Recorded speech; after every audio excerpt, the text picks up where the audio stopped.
Bismillahirrahmanirrahim. Assalamualaikum warahmatullahi wabarakatuh. Dalam kesempatan ini, kami dari kelompok 4 akan mempresentasikan mengenai kebijakan kependudukan dan pembangunan serta kaitannya. Sebelumnya perkenalkan dulu kami dari anggota kelompok 4. Yang pertama ada Nuzulur Regita NIM 02, Rio Prasetyawan NIM 08, Diah Titis Mulyaningsih NIM 10, Dimas Khalilur Rahman NIM 14, Dwi Mufarihah NIM 17, Erni Diana NIM 32, Alfiroh Masaadah NIM 37, Fitriatus Solihah NIM 47, dan Aryo Pangestu NIM 180. Baik, saya akan menjelaskan mengenai ekonomi kependudukan, ekonomi pembangunan, tujuan ekonomi kependudukan, serta tujuan ekonomi pembangunan. Ekonomi kependudukan adalah ilmu yang berkaitan dengan variabel ekonomi dan variabel demografi. Demografi sendiri memiliki arti, yaitu ilmu yang mempelajari secara statistik dan matematik komposisi dan distribusi penduduk serta perubahan-perubahannya sepanjang masa melalui 5 komponen, yaitu kelahiran, kematian, perkawinan, migrasi, dan mobilitas sosial. Sedangkan studi kependudukan yaitu ilmu yang mempelajari tentang kaitan antara variabel demografi dengan variabel non-demografi. Kemudian yang kedua, ekonomi pembangunan. Pembangunan ekonomi adalah suatu proses kenaikan pendapatan total dan pendapatan per kapita dengan memperhitungkan adanya pertambahan penduduk. Hal ini disertai dengan perubahan fundamental dalam struktur ekonomi suatu negara dan pemerataan pendapatan bagi penduduk suatu negara.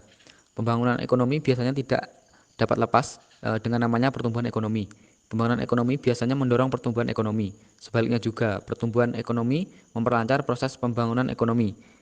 Di sini yang dimaksud dengan pertumbuhan ekonomi adalah proses kenaikan kapasitas produksi suatu perekonomian yang diwujudkan dalam bentuk kenaikan pendapatan nasional.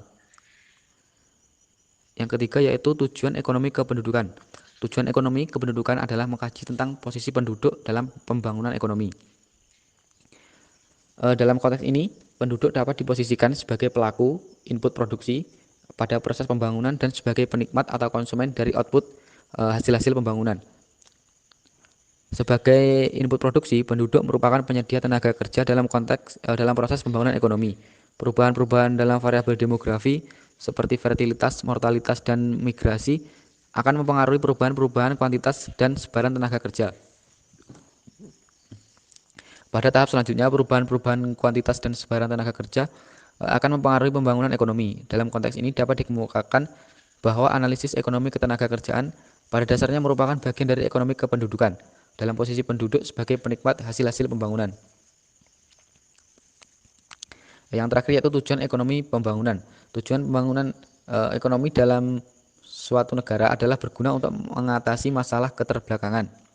Oleh sebab itu, ekonomi pembangunan fokus terhadap analisis masalah-masalah yang terjadi di negara sedang berkembang serta menentukan kebijakan-kebijakan dalam penyelesaian masalah tersebut. Pada awalnya pembangunan ekonomi kurang diperhatikan sehingga pada Perang Dunia Kedua kurang diperhatikan sebelum Perang Dunia Kedua. Karena pada saat itu masih meluasnya penjajahan yang terjadi sehingga negara-negara yang sedang berkembang itu hanya fokus pada kemerdekaan negaranya. Setelah terjadi kemerdekaan, maka negara yang sedang berkembang mulai menaruh perhatian dalam pembangunan ekonomi dalam upaya peningkatan kesejahteraan. Tujuan lain dari pembangunan ekonomi adalah menciptakan pertumbuhan GNP yang setinggi-tingginya. Akan tetapi diikuti dengan pemberantasan kemiskinan, penanggulangan ketimpangan pendapatan, penyediaan lapangan kerja, pendidikan yang lebih baik, peningkatan standar kesehatan dan nutrisi, perbaikan kondisi lingkungan hidup, pemerataan kebebasan individual, dan penyegaran kehidupan budaya. Yang selanjutnya yaitu hal yang perlu diperhatikan dalam penentuan kebijakan kependudukan. Yang pertama yaitu kualitas hidup manusia atau masyarakat dipengaruhi oleh banyak hal, diantaranya adalah kepadatan penduduk, ketersediaan fasilitas-fasilitas yang disediakan oleh negara untuk kesejahteraan rakyat, pola hidup yang dianut oleh masyarakat, norma yang berlaku di suatu daerah, dan juga lain-lainnya. Lalu yang kedua yaitu stabilitas sumber kehidupan penduduk. Sumber kehidupan dapat diartikan sebagai segenap sesuatu yang dapat memengaruhi kehidupan seseorang atau sekelompok orang atau sesuatu komunitas bila mana mereka tidak mendapatkan suatu barang atau jasa dari sumber tersebut. Dalam konteks ini, sumber kehidupan yang dimaksud adalah sumber daya yang dapat diambil dan dijadikan sebagai bahan makanan, rumput laut, dan sumber daya hayati lainnya yang dapat dimanfaatkan oleh masyarakat pesisir. Lalu yang ketiga, kelangsungan adanya lapangan kerja. Itu lapangan kerja adalah suatu bidang mengenai kegiatan usaha ataupun perusahaan instansi yang bila tempat seseorang bekerja atau pernah ditempati bekerja. Adanya lapangan kerja ini akan membuka kesempatan kerja atau demand for labor bagi para pencari kerja. Jadi, ketersediaan lapangan kerja ini berkaitan dengan kemampuan dari pemerintah dalam menciptakan investasi. Meningkatnya investasi berdampak pada meningkatnya harga produksi yang pada akhirnya turut meningkatkan ketersediaan lapangan kerja. Lalu yang terakhir, standar kehidupan yang layak, yaitu standar kehidupan seorang pekerja buruh lajang untuk dapat hidup layak secara fisik dalam 1 bulan. Kehidupan yang layak juga mendapatkan acuan dasar dalam menetapkan upah minimum. Upah minimum daerah pada umumnya ditetapkan oleh gubernur yang berdasarkan pada kehidupan yang layak dengan memperhatikan produktivitas dan pertumbuhan ekonomi di daerah tersebut. Jadi tujuan yang ditetapkannya standar kehidupan yang layak yang berpengaruh pada penetapan upah minimum adalah agar melindungi dan memenuhi hak pekerja atau buruh dalam memenuhi kehidupan hidupnya, sehingga menjadi sumber kehidupan penduduk yang stabil. Baik, di sini saya akan menjelaskan tentang hubungan kependudukan dan pembangunan ekonomi. Yang pertama yaitu penduduk memegang peranan penting dalam pembangunan ekonomi, di mana melalui berbagai aspek seperti besarnya jumlah penduduk, penyebaran geografis, kepadatan penduduk, komposisi dalam usia, jenis kelamin, pendidikan dan kesehatan, serta tingkat pertumbuhannya, maka jelaslah bahwa penduduk dapat mempengaruhi pertumbuhan ekonomi baik dalam makna buruk maupun baik. Yang kedua yaitu masalah kependudukan yang berkaitan erat dengan pembangunan ekonomi, di mana selain menyangkut produk nasional real dan produk per kapita real, juga terjadi perubahan-perubahan institusional dan perubahan-perubahan struktural ekonomi masyarakat. Hal ini tercermin dari perubahan atau pergeseran peranan sumbangan sektor-sektor ekonomi dalam produk dan pendapatan nasional. Selanjutnya yang ketiga yaitu Indonesia sendiri mempunyai masalah kependudukan yang sudah cukup padat karena tidak hanya dapat dibatasi dengan program keluarga berencana, tetapi menyangkut masalah tenaga kerja dan lain-lainnya. Hal ini disebabkan oleh adanya pertumbuhan penduduk yang sangat pesat, serta kaitannya dengan masalah yang disebabkan oleh pertumbuhan penduduk itu sendiri. Akan tetapi, di lain pihak, pertumbuhan penduduk itu sendiri merupakan dorongan untuk membangun di segala bidang. Dari sudut inilah mudah dipahami, apabila pertumbuhan penduduk sering ditelaah, sudut pengaruhnya yang buruk kepada pertumbuhan ekonomi, lebih-lebih bagi negara-negara yang ekonominya tengah berkembang dan memiliki struktur ekonomi yang berat sebelah pada pertanian serta kekurangan modal.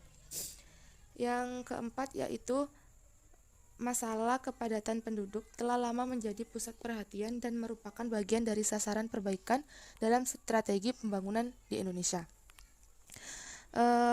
Untuk masalah ini, dengan demikianlah perlu disadari bahwa pemecahan untuk masalah-masalah tersebut meliputi aspek-aspek perluasan, pendidikan dan peningkatan keterampilan, pembinaan dan pengembangan kewirausahaan yang memungkinkan tumbuhnya self-creating jobs ataupun self-employment. Di samping peningkatan dan perluasan investasi yang lebih berorientasi kepada kegiatan-kegiatan yang padat karya dan program-program konvensional lain seperti keluarga berencana dan transmigrasi. Yang kelima yaitu tekanan penduduk pada sumber-sumber kekayaan yang terbatas di negara-negara yang ekonominya tengah berkembang. Di mana hal ini berarti bahwa kekayaan negara akan teralihkan dari tabungan, investasi modal, dan investasi manusia ke arah konsumsi sehingga capital labor ratio atau semakin kecil dan tingkat produktivitas semakin merosot. Yang terakhir yaitu pertumbuhan penduduk di kebanyakan negara yang ekonominya tengah berkembang adalah akibat tingkat kelahiran yang tinggi dibarengi oleh tingkat kematian yang menurun. Di mana sedangkan hubungan dengan masalah pendidikan yaitu suatu bangsa akan berhasil dalam pembangunannya secara self-propelling dan tumbuh menjadi bangsa yang maju apabila telah berhasil memenuhi jumlah dan mutu dalam pendidikan penduduknya.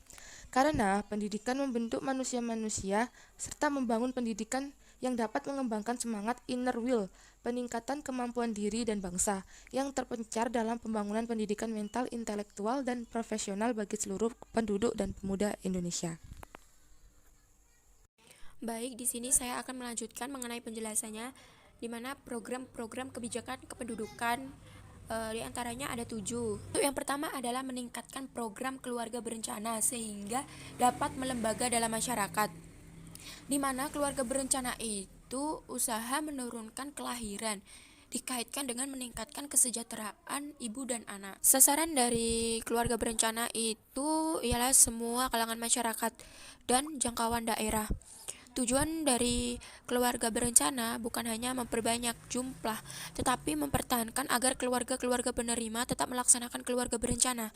Dan keberhasilan keluarga berencana ini akhirnya ditentukan oleh kesadaran keluarga masing-masing. Nah, untuk pembangunannya sendiri itu nanti diserasikan agar dapat menunjang pelaksanaan keluarga berencana tersebut. Untuk yang kedua adalah meningkatkan dan menyebarluaskan program pendidikan kependudukan, di mana pendidikan itu baik formal maupun non-formal itu akan meningkatkan kesadaran dan pengetahuan mengenai masalah penduduk dan pentingnya pelaksanaan keluarga berencana. Nah, tetapi untuk menyebarluaskan informasi mengenai kependudukan, maka pendidikan kependudukan itu nanti diintegrasikan ke dalam sistem pendidikan yang mencakup lembaga pendidikan guru, pendidikan tingkat sekolah menengah, dan pendidikan orang dewasa. Nah, untuk pendidikan yang lulusan sekolah menengah dan orang dewasa nanti itu akan memerlukan informasi mengenai kependudukan, karena nantinya mereka itu akan membentuk suatu keluarga. Yang ketiga adalah merangsang terciptanya keluarga kecil bahagia dan sejahtera, di mana nantinya akan memberikan motivasi ke arah tercapainya keluarga kecil dengan jumlah anak yang sedikit. Nah, untuk mencapai itu semua diadakan pemberian tunjangan keluarga dan kelonggaran lainnya di dalam sistem penggajian, pajak, dan lain-lain, dan itu nantinya akan ditinjau dan disesuaikan dengan kebijakan kependudukan. Nah, untuk jaminan sosial di masa tua nantinya itu juga nanti akan ditingkatkan, karena banyak orang yang berpendapat atau berpandangan bahwa banyak anak itu nantinya akan banyak rezeki. Jadi di sini bagi keluarga yang ingin mempunyai jumlah anak yang banyak akan diberikan motivasi seperti anak itu merupakan sumber pendapatan bagi keluarga yang berpendapatan rendah, di mana yang seperti saya bilang tadi, bahwa banyak orang yang berpandangan bahwa banyak anak banyak rezeki gitu. Jika banyak anak yang tidak meneruskan sekolah ataupun putus sekolah, berarti itu ada keadaan di mana pendapatan orang tua itu rendah. Jadi bisa disimpulkan bahwa anak itu hanya sekedar menambah pendapatan keluarga. Semakin tinggi tingkat kematian di kalangan anak dan bayi, semakin besar pula kebutuhan akan tingkat kelahiran yang tinggi. Dan semakin banyaknya anak-anak yang lahir dan hidup dan mencapai umur dewasa, semakin kecil pula kebutuhan untuk jumlah kelahiran yang besar. Oleh karena itu, usaha untuk lebih meratakan hasil pembangunan akan menunjang usaha keluarga berencana di dalam menurunkan angka kelahiran. Untuk yang keempat adalah meningkatkan program transmigrasi secara teratur dan nyata. Dan yang kelima, mengatur perpindahan penduduk dari desa ke kota secara lebih komprehensif di dalam perencanaan pembangunan secara menyeluruh. Yang keenam adalah mengatasi tenaga kerja. Yang ketujuh adalah meningkatkan pembinaan dan pengamanan lingkungan hidup. Baik, di sini saya akan menjelaskan tentang masalah-masalah kependudukan. Yang pertama, jumlah penduduk yang kian meningkat. Yang kedua, penyebaran penduduk yang sangat timpang. Dan yang ketiga, situasi struktur umur penduduk yang kurang menguntungkan. Yang pertama, jumlah penduduk yang kian meningkat. Jumlah penduduk di Indonesia kurang lebih 160 juta jiwa. Tapi berdasarkan sensus penduduk pada 2000, jumlah penduduk desa menjadi 203,4 juta jiwa dengan laju pertumbuhan 1,35% per tahun. Selanjutnya, penyebaran penduduk sangat timpang. Di Pulau Jawa sendiri yang hanya 7% dari seluruh luas daratan Indonesia bermukim kurang lebih 120 juta jiwa penduduk. Tingkat kepadatannya sekitar 700 jiwa per kilometer persegi dibandingkan Sumatera, Kalimantan, Irian atau Maluku yang masing-masing hanya 88,20 dan 8 per kilometer persegi.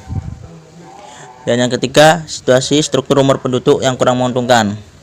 Jumlah penduduk kebanyakan berumur muda dan itu akan menjadi tantangan berat bagi pembangunan.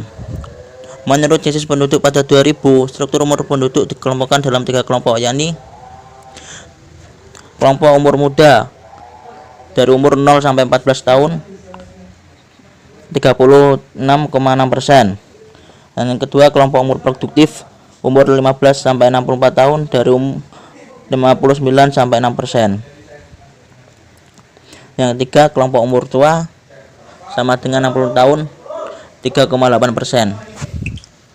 Perkembangan jumlah penduduk di Indonesia yang sangat cepat ini akan menimbulkan ledakan penduduk. Laju pertumbuhan penduduk yang tinggi tidak diimbangi dengan ketersediaan berbagai sarana dan prasarana fasilitas umum. Selain itu, tidak diimbangi dengan pencapaian kualitas SDM yang tinggi, maka akan muncul dampak atau permasalahan-permasalahan. Jika terus-menerus dibiarkan, maka akan terjadi ledakan penduduk. Ledakan penduduk sebagai akibat pertumbuhan penduduk yang cepat dan memberikan dampak yang buruk bagi kehidupan sosial ekonomi masyarakat. Besarnya jumlah penduduk yang besar itu akan menjadi masalah dan memiliki dampak positif maupun negatif. Selanjutnya ada tantangan sosial. Yang pertama yaitu pengendalian kelahiran. Pengendalian kelahiran ini adalah upaya pemerintah untuk menahan lajunya pertumbuhan penduduk yang banyak. Yaitu salah satu caranya adalah dengan melakukan program KB atau keluarga berencana. Yang kedua ada penurunan tingkat kematian. Penurunan tingkat kematian adalah salah satu upaya untuk menurunkan angka kematian yang ada di Indonesia. Upaya pemerintah yang dilakukan untuk mengurangi angka kematian itu adalah dengan mengutamakan kesehatan penduduknya, yaitu dengan memberikan tunjangan kesehatan, salah satunya BPJS. Yang ketiga adalah penyebaran penduduk yang serasi dan seimbang. Pemerintah telah menetapkan Undang-Undang Nomor 3 Tahun 1972 tentang kebijakan transmigrasi demografis. Yang keempat, ada pola urbanisasi yang lebih berimbang dan merata. Pola urbanisasi yang merata itu apabila perpindahan penduduk dari desa ke kota itu seimbang. Nah, caranya itu agar pola urbanisasi berimbang dan merata, pemerintah harus memenuhi kecukupan fasilitas yang ada di desa-desa. Contohnya adalah pembukaan lapangan kerja yang banyak, tersedianya kesehatan yang mumpuni, dan lain-lain. Yang kelima adalah perpanjangan harapan hidup. Nah, ini berkaitan dengan penurunan tingkat kematian. Apabila tingkat kematian menurun, maka perpanjangan harapan hidup akan naik. Baik, di sini saya akan menjelaskan tentang penyebaran penduduk. Penyebaran penduduk di suatu wilayah pastinya ada yang mengalami pemerataan, bahkan ada yang tidak merata. Hal tersebut dapat dilihat dari kepadatan penduduk yang merupakan angka jumlah rata-rata penduduk pada setiap kilometer persegi suatu wilayah. Ada 3 faktor yang menyebabkan persebaran penduduk dan kepadatan penduduk di setiap daerah, yaitu faktor fisiografis, faktor biologis, faktor kebudayaan, dan teknologi. Urbanisasi adalah perpindahan penduduk dari desa ke kota. Untuk pertama kalinya, populasi dunia terbagi antara daerah perkotaan dan pedesaan. Pada tahun 2050, penduduk perkotaan kemungkinan besar merupakan 70% dari populasi dunia. Nah, terjadinya urbanisasi ini pastinya memiliki yang namanya penyebab. Penyebab dari urbanisasi ini juga merupakan faktor penarik mengapa orang-orang melakukan urbanisasi. Beberapa penyebab dari urbanisasi antara lain yaitu, yang pertama, banyaknya lapangan kerja di kota daripada di desa. Di desa itu, jumlah lapangan kerja masih sangat terbatas. Banyak orang-orang yang sudah lulus lebih memilih mencari pekerjaan di kota, karena di kota banyak perusahaan-perusahaan besar sehingga membutuhkan banyak tenaga kerja. Yang kedua yaitu sarana dan prasarana di kota yang lebih lengkap. Dapat kita ketahui di kota terdapat sarana dan prasarana yang lebih lengkap daripada di desa. Bagi orang-orang yang memiliki uang akan lebih memilih tinggal di kota dengan segala kemodernannya menjadi pilihan yang lebih menarik daripada harus bersusah payah hidup di desa yang masih serba manual. Selain itu kita juga bisa mendapatkan segala kebutuhan dengan lebih mudah di kota daripada di desa. Yang ketiga yaitu kehidupan di kota yang lebih modern. Kehidupan perkotaan yang lebih modern menjadi salah satu daya tarik sekaligus penyebab terjadinya urbanisasi. Orang-orang yang mendambakan kehidupan modern dan kekinian pasti akan memilih tinggal di daerah perkotaan daripada di pedesaan. Kehidupan kota yang gemerlap dan modern menjadi hal yang dicari oleh generasi zaman sekarang untuk bisa memenuhi keinginannya. Selain itu, terdapat juga tujuan urbanisasi. Yang pertama yaitu memperoleh kesejahteraan hidup, yang kedua memperoleh kepuasan, yang ketiga memperoleh kesenangan, yang keempat mendapatkan pelayanan yang lebih baik dan lebih cepat, yang kelima mendapatkan pekerjaan, dan yang keenam tidak ingin ketinggalan zaman. Dapat dilihat juga di situ, di Pulau Jawa, kepadatan penduduknya terlalu banyak. Hal ini tidak sesuai dengan luas wilayahnya. Dan yang sebaliknya dapat dilihat bahwa Pulau Kalimantan luas wilayahnya besar, namun hanya saja jumlah penduduknya lebih sedikit daripada di Pulau Jawa. Hal itu tentunya ada penyebabnya, karena di Pulau Jawa lebih banyak industri berkembang dan membutuhkan banyak tenaga kerja. Industri yang berkembang contohnya seperti industri manufaktur ataupun jasa. Selain itu juga sarana pendidikan yang lebih memadai dan mempunyai mutu bagus, terutama untuk pendidikan tinggi, sehingga membuat banyak orang yang ingin belajar dan menimba ilmu di Pulau Jawa. Selanjutnya yaitu pembangunan berwawasan kependudukan. Secara sederhana, pembangunan berwawasan kependudukan mengandung dua makna sekaligus. Yang pertama yaitu pembangunan berwawasan kependudukan adalah pembangunan yang disesuaikan dengan potensi dan kondisi penduduk yang ada.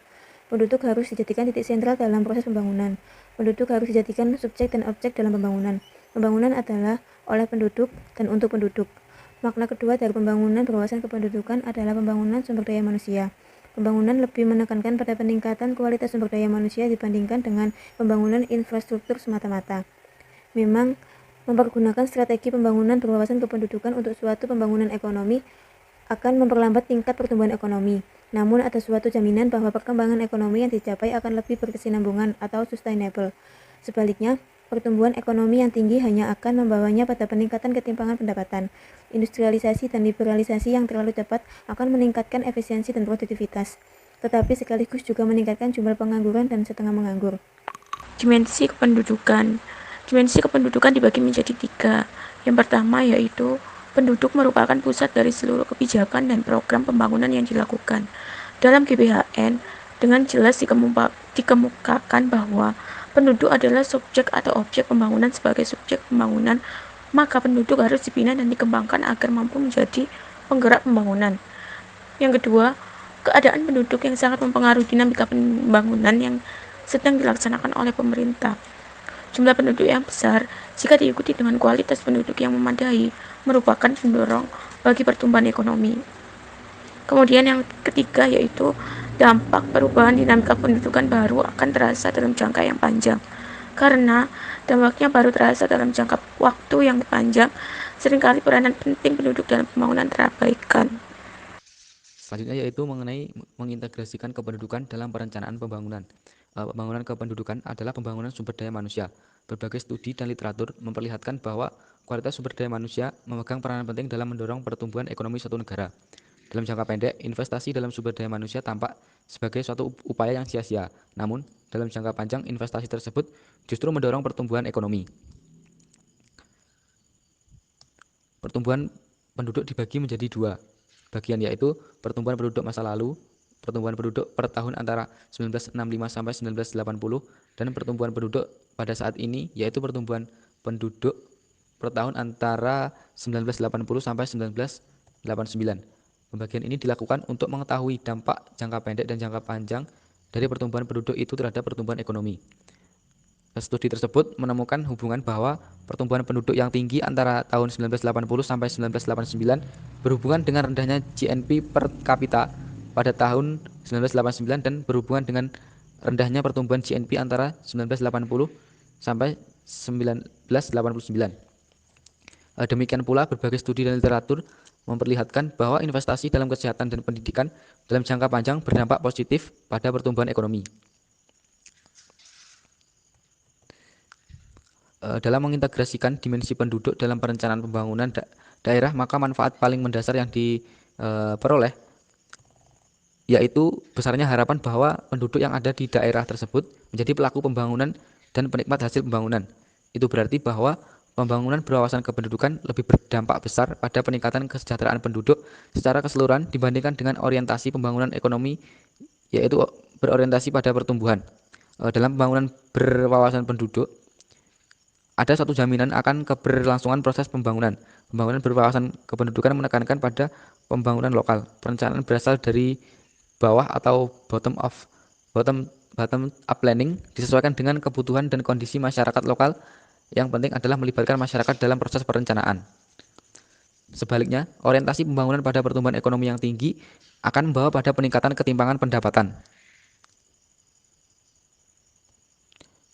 Industrialisasi dan liberalisasi yang terlalu cepat memang akan meningkatkan efisiensi dan produktivitas, tetapi sekaligus juga meningkatkan jumlah pengangguran dan setengah menganggur, sebagaimana yang terlihat selama ini di Indonesia.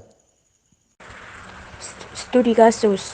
Kebijakan penduduk berkaitan erat dengan dinamika kependudukan, yaitu perubahan-perubahan terhadap tingkat fertilitas, mortalitas, dan migrasi.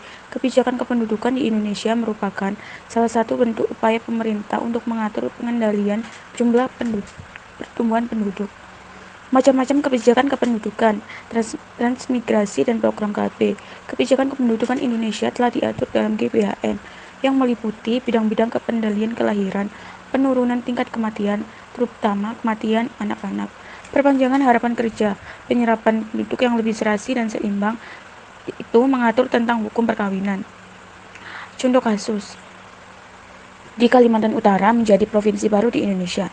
Wilayah ini dinilai masih membutuhkan banyak sumber daya manusia. Sebagai upaya pengembangan potensi daerah baru ini, Menteri Desa Pembangunan Daerah Tertinggal dan Transmigrasi pada masa kepemimpinan Joko Widodo, yaitu Marwan Jafar, mengatakan salah satu pengembangan sumber daya manusia adalah melalui program transmigrasi. Provinsi ini pun dinilai mempunyai potensi alam yang luar biasa untuk pengembangan transmigrasi sejak lama. Program transmigrasi sudah ada sejak 42 tahun yang lalu di Kalimantan Utara, atau sekitar tahun 1972. Dengan mendatangkan transmigrasi dari Pulau Jawa, program transmigrasi yang dilaksanakan di wilayah ini dinilai sangat berhasil. Keberhasilan transmigrasi di Kalimantan Utara bisa dilihat dari daerah-daerah yang awalnya merupakan pemukiman transmigrasi, seperti di Tanjung Palas Utara, bahkan sebagian Tanjung Selor atau Bulungan, yang sekarang menjadi ibu kota provinsi, dulunya merupakan daerah transmigrasi. Hingga saat ini sudah ada 40.000 warga yang dulunya bertransmigrasi di Kalimantan Utara. Bahkan kalau dihitung secara persentase, jumlah penduduknya hampir 10% merupakan warga transmigrasi.